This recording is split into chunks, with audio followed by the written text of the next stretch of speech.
I'm Lisa Fletcher, and you're in the stream.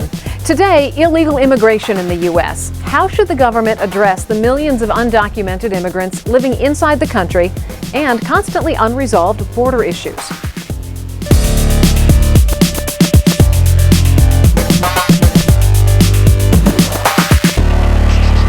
We are missing our digital producer, Malika Bilal, in studio today, but she's joining us live from the Democratic National Convention in Charlotte, North Carolina, and she's looking out, as always, for your comments during the show. Hey, Malika.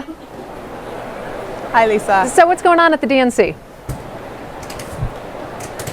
Well, Lisa, sometimes these conventions can seem a bit U.S.-centric, but one thing that's caught the attention of an international audience is something that happened here yesterday, which was a voice vote on an amendment recognizing Jerusalem as the capital of Israel. Now, it caused a lot of disagreement among delegates here, and we've compiled the online reaction to it on our website, stream.aljazeera.com, where people can find all of that. Now, on today's topic, there's also a lot of online chatter, and people are saying our community, and specifically, is critical of President Obama's policies on immigration, but they say that Obama is probably better for immigrant rights than candidate Mitt Romney. So for those of you at home, join that conversation. Tweet us your thoughts using hashtag AJStream. All right, and with me in the studio is Mary Giovanoli. She is the director of the Immigration Policy Center and has worked on immigration reform and refugee issues. And next to her is John Malcolm. He's a senior legal fellow with the Heritage Foundation's Center for Legal and Judicial Studies. Welcome to both of you. Thank you very much. So glad to have you here. Also joining us are a few people in our Google Plus Hangout who are eager to get in and pose some questions for today's discussion. If you want to be a part of a panel like this, just follow us on Twitter at AJStream, and you can receive updates about our next Google Plus Hangout. Hi, my name is Amir Ahmed Nas and I'm a Sudanese blogger. I blog, I tweet, I like, I poke, I upload, I download, and I'm in the stream. The United States is often described as a nation of immigrants, but currently about 11 million of those immigrants are undocumented or unauthorized to reside in the country. Many of them come to the U.S. for better economic or educational opportunities. But those against illegal immigration argue that some of those opportunities come at the cost of lost jobs for U.S. citizens and create a burden for hospitals, schools, and law enforcement. Now, many undocumented immigrants are going public under the slogan "Undocumented and Unafraid." Last night, the Democratic Party made a bold statement by having Bonita Valise share her story. Valise, who came to the U.S. as a child, became the first undocumented person to speak at an American political convention. Take a listen. I know I have something to contribute to my economy and my country. I feel just as American as any of my friends or neighbors. But I've had to live almost my entire life knowing I could be deported just because of the way I came here. President Obama fought for the DREAM Act to help people like me. Of course, she was referring to the DREAM Act being a proposal that would give a pathway for citizenship to some undocumented youth. But even if that does become law, that only addresses part of the problem. What solutions are out there to deal with this issue more comprehensively? With us to discuss the issue is Kemi Bello. She's a migrant rights activist who herself is an undocumented immigrant. She's lived in the United States for 18 years and is currently fighting a deportation order. Kemi, welcome to the stream. Thank you. So we know that more than 80% of those who are undocumented, Kemi, are Latino. But beyond that, give us a sense of who these 11 million are. So the 11 million undocumented immigrants in this country are just your neighbors. They are your peers, they're your students, they're your community members. They have a varied community experience just as you and I do. And it's really important for us to embrace not only the variety within the experience, whether it's Latino or non-Latino, but the fact that the ways in which we can be American and present ourselves as American are varied and different. Mary, who's eligible right now to stay in the United States? Well, you really have to have a connection to the United States to be eligible, frankly. The basic way that you can to have legal status is to either have a family relationship that entitles you to legalization or to have an employment relationship.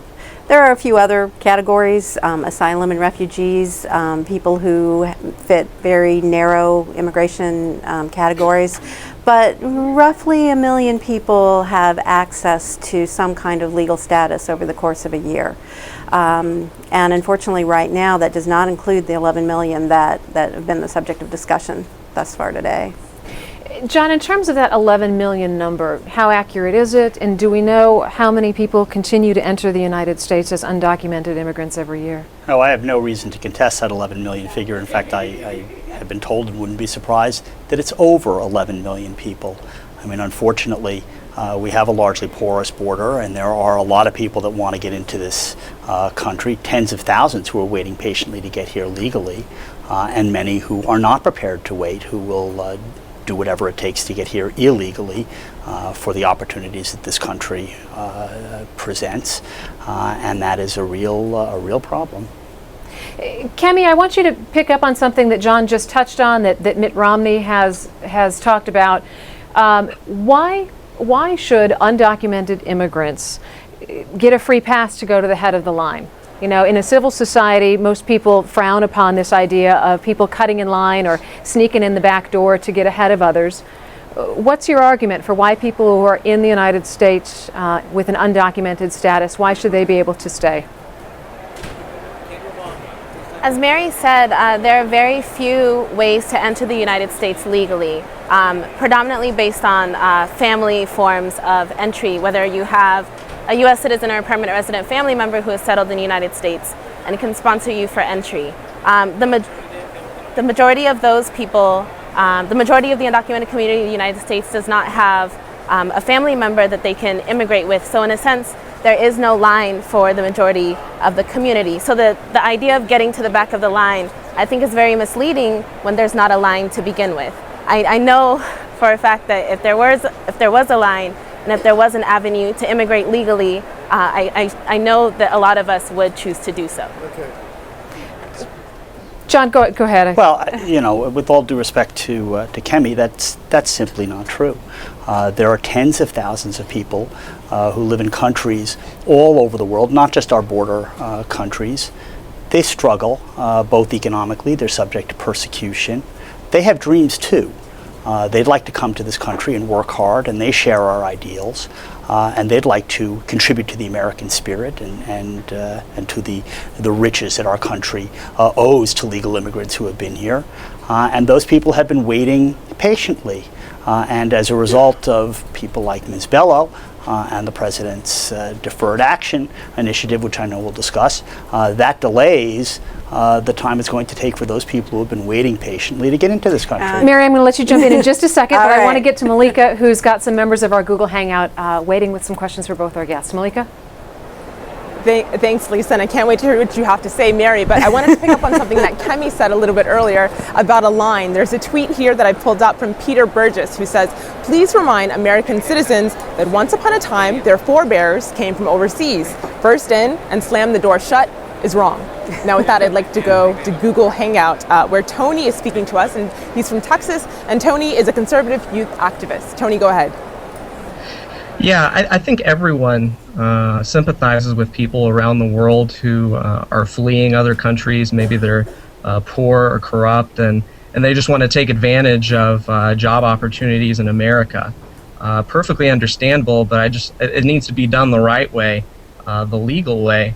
And I'd also say there is plenty of room for discussion and reform when it comes to the current legal process of immigration into America.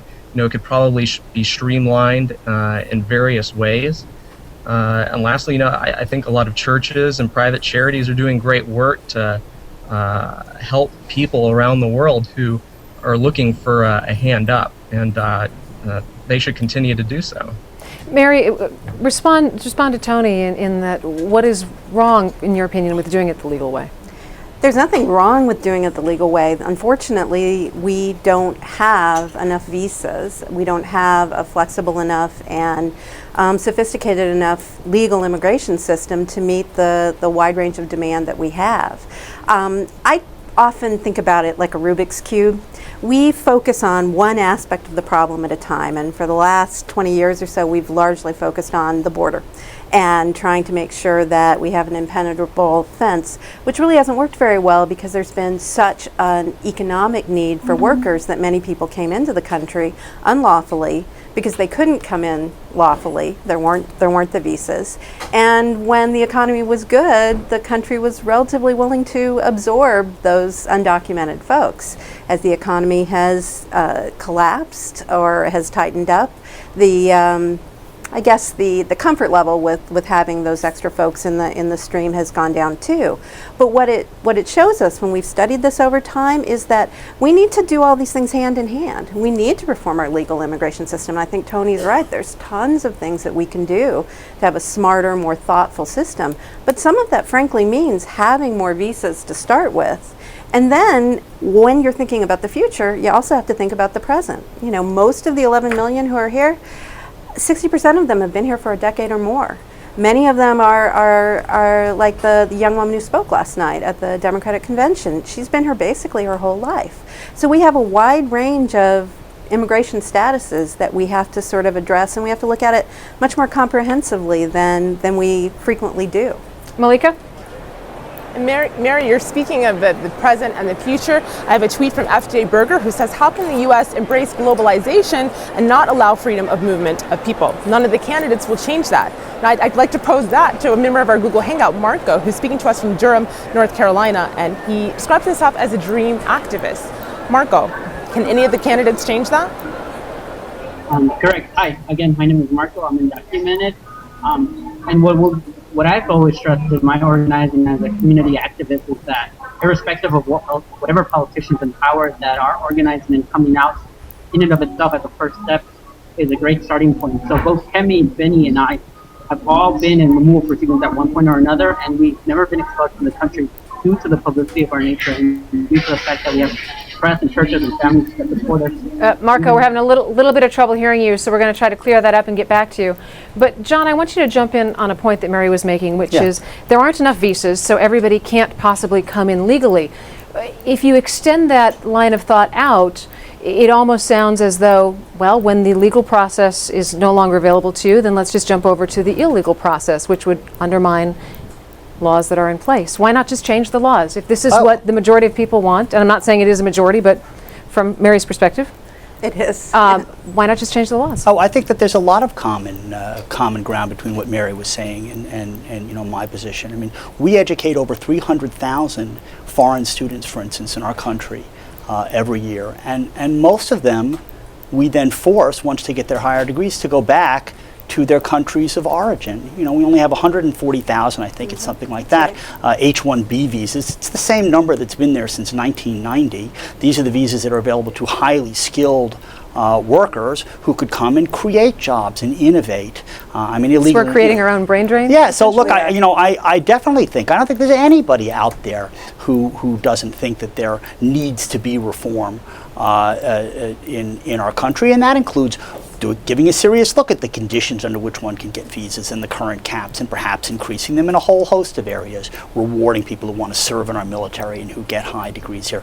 But it is a fact that there are more people around the world who want to come into this country at any given time than our country can reasonably accommodate. And in order to have a respect for sovereignty, to deal with the absorbing all of that, all of the ill effects, some ill effects, increased crime, depressed wages that can come with the illegal immigration, our country has to be able to deal effectively with our borders. And the way you don't do that is by rewarding people who chose to go around the system and come here illegally and jump to the front of the line.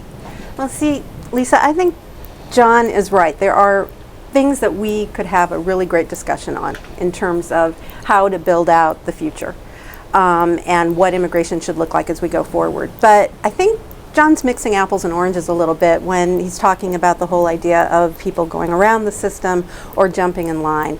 Virtually every solution that's been proposed by Republicans and Democrats over the last decade to try to do something affirmative for the undocumented population has been a fairly carefully calculated balance of requiring people to meet various requirements, including paying fines or doing other things to sort of make up for the initial violation of legal status, and often requiring them to wait 8, 9, 10 years before they actually become a legal resident, in part because they're mindful of the fact that you have to work on the legal immigration system at the same time. So it's I think, a mistake in a lot of ways to just talk about illegal immigration or just talk about legal immigration. You know, I mean, we can be punitive or we can move forward, but we can't ignore the fact that we have a population of people who do contribute economically, and for most of whom this is their home. Malika?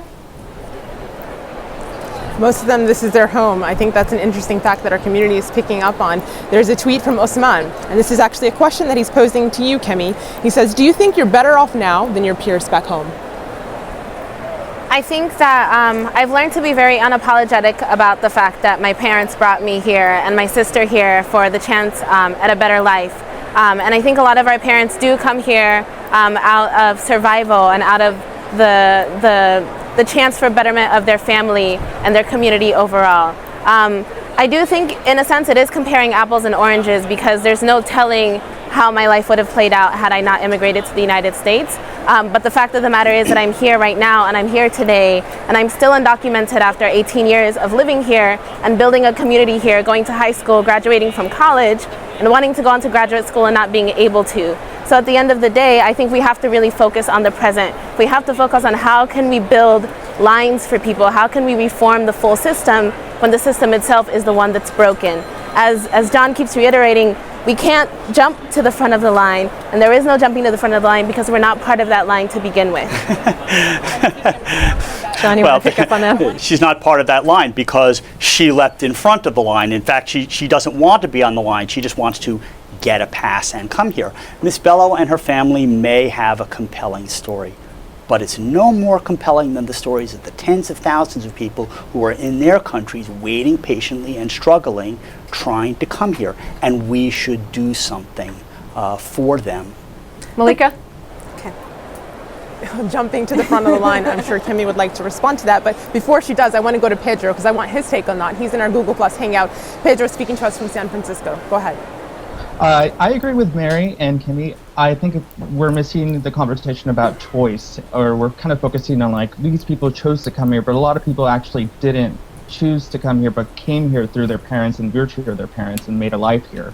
And those are the people who are really the victims of this whole bureaucratic regulation making process.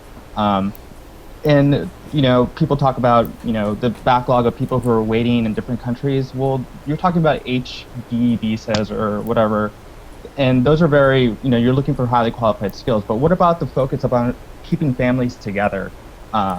When we have our families and extended families out in different parts of the country, want to bring them here, and some of them came here and not by choice, but are here now and have their entire lives here. And I think part of the conversation we're missing on this immigration reform is keeping families together.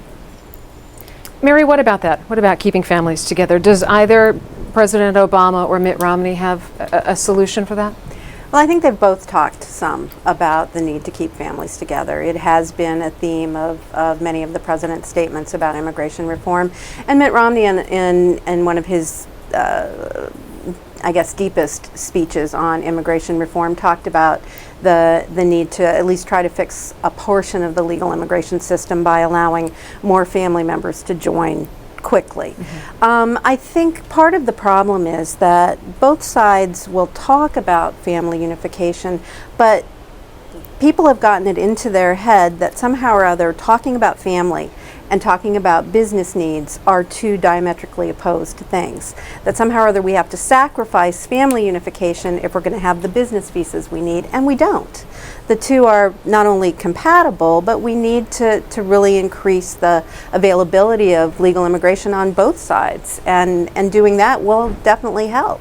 Well, you know, I agree with that, and Mary's correct that Governor Romney, as part of his platform, has said that he wants, for instance, legal residents to be able to sponsor family members abroad in the same way that U.S. citizens can. And this is a tough issue. Look, if this were easy, it would have been dealt with a long time ago. But one thing that we do know, though, is that amnesty programs don't work. I mean, it was last tried in 1986, where 2.7 million undocumented aliens all of a sudden became legal, and we were told that was going to be it. That was going to help solve the problem. When we have over 11 million illegals today, so clearly that did not work. But let's hang on just a sec. I want to jump back out to Malika. I know you've got some tweets, but first I've got a quick question for Kemi. Kemi, you're at the DNC. President Obama per month has deported more undocumented immigrants from the U.S. than any other president. Do you have any sense at all that there will be a change in the way he approaches this issue if he is elected to a second term? I think at the end of the day, given that we've seen that the president, as one of his campaign promises, said that he would attempt to pass the DREAM Act within the first 100 days of office, and that has yet to happen. He promised to really try to keep families together, keep immigrant families together, yet we've seen every day families being separated by detention and deportation, by collaboration between police and ICE officers, with programs like 287G and secure communities. So I think at the end of the day, the president's actions speak a lot louder than his words. He says that he values families and he values the immigrant community, but what he and his administration have done have shown the exact opposite. So in a sense that I'm not really hopeful that this president or any other president who promises to be on the side of the immigrant community is actually. At the end of the day, I need to see those promises in actuality, not in words. Elisa, you'll have to excuse us. They're practicing setting up here for the last day of the DNC, where Obama will speak in just a few hours, so it's a bit loud where we are. But I wanted to get in this tweet. On the other side, Legendary Wing says, being against illegal immigration does not mean being against immigration, and certainly is not indicative of racism. So that's a view from our community member. But I'd like to go to the Hangout now, and I'd like to speak to Jason, who's a student in Knoxville, Tennessee. Jason? I'm actually originally from Knoxville, Tennessee, but I'm a student at the University of Miami School of Law, and also a member of the Young Republicans. However, I think we're all focusing on illegal immigration, whereas Marco Rubio has talked about we need to focus on pro-legal immigration. We clearly have problems with our system that both Mary and John, and I believe everybody else, can agree with. Like John was saying, we have a brain drain. I have my friend and former roommate in graduate school was educated in a public university in undergrad and then received his master's on a scholarship in a public university and has been stuck in Lyon, France for the past 2 years. And that's a big issue. He wants to be in the U.S. and now he can't come back without threat of being deported and never getting a chance to be back here again. But the real issue here is that we're focusing on the brain drain, but we also have this system that we have that was built upon the migrant workers coming over in the early 20th century who would work in the garment factories, who would then have children who would manage the stores where the garments were sold. Then they would have their grandchildren would become the lawyers and doctors of the next generations. And so we also need to focus on the economic opportunities that people get by, picking fruit or working in hotels that nobody else is going to do, and the jobs that, you take their jobs away. But you can also have Americans who haven't been willing to pick the fruit that will economically hurt all of our states and all of our pocketbooks, especially now during this economic downturn. So that's what we also need to focus on as well. Thanks, Tony. So, Mary, what needs to be done from a policy perspective to repair this system that I think most everybody agrees is pretty broken? I think we need to step back. We need to take the pieces and try to put them together in a way that allows us to move forward. So what that means for legal immigration is that we look at the categories under which people currently come in. We expand them to meet the growing, evolving, changing need of American lives and businesses. Respect families, respect employment needs, but you're going to have to increase the number of visas. Okay, I'm going to stop you right there. All right. We're going to continue this discussion in our online post show, so everybody sit tight and catch up with us at stream.aljazeera.com. We'll see you then.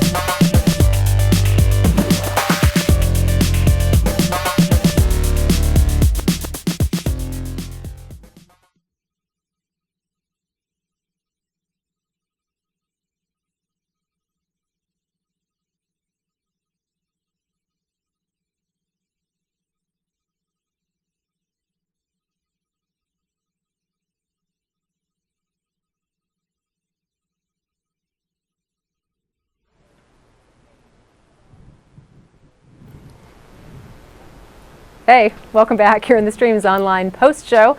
We're going to continue our discussion on U.S. immigration. And John, I want to start with you.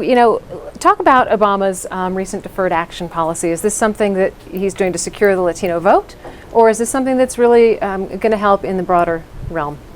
Well, the two aren't necessarily inconsistent. I mean, I certainly think that it is no accident that this deferred action program was done in an election year and has great appeal to Hispanic voters, a constituency that the president needs if he wishes to win re-election. President Obama proposed the DREAM Act before Congress some 24 times, and it failed to pass. And it failed to pass even at a time in which both houses of Congress were controlled by the Democrats. So what does that tell you? Well, that tells me that there was clearly no bipartisan consensus on that issue, at least as the law was proposed by President Obama. President Obama then spoke to the National Council of La Raza a couple of years ago, and he said, look, I would love to do this by executive order, but that's not how our democracy works. I can't do that. But lo and behold, during a tough election cycle, he has imposed portions of the DREAM Act by presidential fiat, and I think that is giving Congress the back of his hand. It certainly does not encourage any kind of bipartisan dialogue, much less bipartisan solutions, and it certainly doesn't show respect, at least in my view, to the rule of law. Malika, I know you've got some folks in the Hangout that want to jump in. I do. Before I do, I go to a tweet here that's a bit pessimistic. This is from Tony Moore. He says, Americans in general believe they're doing the world a favor by allowing them into the country. With that, I'd like to go to Google Plus from Pedro wants to have a follow-up. Pedro, go ahead. I wanted to address the deferred action DREAM Act part. The DREAM Act was filibustered by Republicans, and 3 Republicans voted for it. It was filibustered also because 3 Democrats refused to vote for it. And that is mostly because of the vulnerable seats, and it had to do with internal politics. The president went ahead and did this executive order, but we actually do need to have some sort of immigration reform that gives real regulations to this eventually. And I think both parties are not ignorant to the fact of the importance of the Latino vote and how important it's going to be to get those votes. No one can deny that fact. Mary, you want to jump in? Sure. I mean, it is important to note that the DREAM Act actually passed the House with Republican votes in 2010. And as Marco pointed out, it failed in the Senate because of procedural issues, not because it didn't have a majority of the votes. So what's interesting is really from the time the DREAM Act failed in 2010, people have been pushing the Obama administration to use his executive authority to create the breathing space, which is essentially what the Deferred Action Program is, for Congress to have another go at coming up with a solution that provides a permanent way for people to stay here. This was not creating breathing space for Congress to act. It was steamrolling over Congress. I mean, the Deferred Action Program has been historically used on a case-by-case basis for people with special humanitarian concerns, so that they won't get returned to countries with civil war strife or that have suffered through earthquakes. This was granting an entire category of people under the guise of prosecutorial discretion, I'm a former prosecutor, to 1.7 million people by saying, don't worry, we're not going to take action against you for at least 2 years, and that's renewable, and you get a work permit to boot. That is an abuse of discretion. Speaking of that work permit, a lot of people are concerned that people taking those jobs are taking jobs away from U.S. workers. What's your thought on that? In fact, what we find is that when people have legal status, they don't take jobs away. They tend to help create more jobs. And John had said during the television part of the program that the 1986 law was a failure. But in fact, we found that economically, because of that legalization program, there was a boost to the economy. And the thought is that that would happen again if we actually had a legal status for the folks who are here right now. We have over 22 million Americans who are unemployed and over 8% unemployment. Now, I'm not saying that those immigrants, many of those immigrants are not going to be productive and are not going to be innovative. Immigrants, legal immigrants, and I assume some illegal immigrants, have a hard work ethic and are innovative people. But to say that it's not going to take away jobs from Americans. It's just a wink at John, reality. studies are countless, right and left, that the economic boost to legalizing people is there. Okay, is Kemi, real. Kemi wants to jump in. Kemi, go ahead. I think the important thing to note is it's not a zero-sum game. I think to have this idea that immigrants are taking away jobs that unemployed Americans could be taking instead, I think is not really looking at the bigger picture.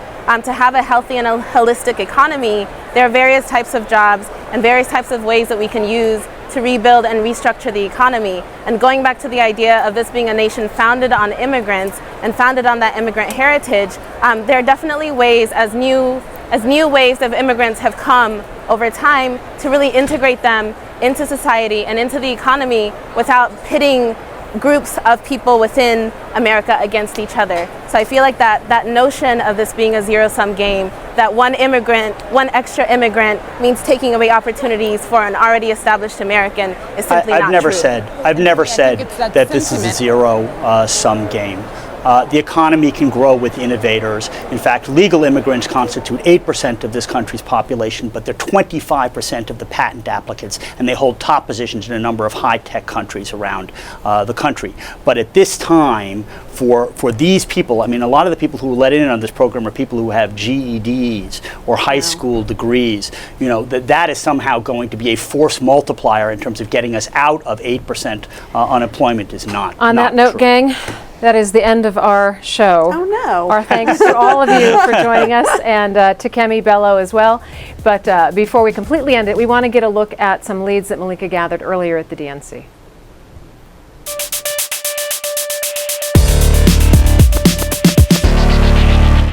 As the U.S. political conventions come to a close, the stream hosted a Google Plus Hangout here in Charlotte with our media partner YouTube, looking at foreign policy in the campaigns. The conversation got a bit heated at times, especially when it came to the U.S. and Iran. And Holly from Cairo in our Hangout argued that Tehran has the right to defend itself, especially when it comes to its disputed nuclear program.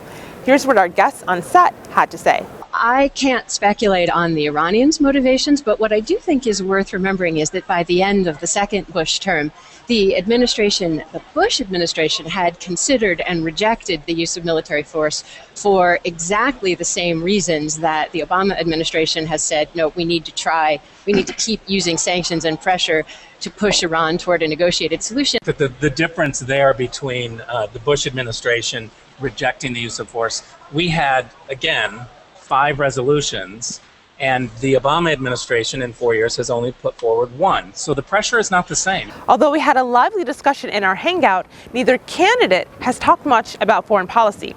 We asked Professor Johan Galtung, the founder of Peace Studies, for his thoughts on why. I think because they agree. It's sort of above the parties, it's bipartisan. And I don't want to have any kind of difference about it. The idea where people united. Now, this is totally against democracy. We have a democracy exactly in order to have a dialogue. And then to take the major issue and put it outside is a kind of act of treason to democracy. And I find the same thing here at the DNC. I don't hear a word about it. It is as if the country is not at war again at all. Look, it is at war against 6 countries. They all happen to be Muslim.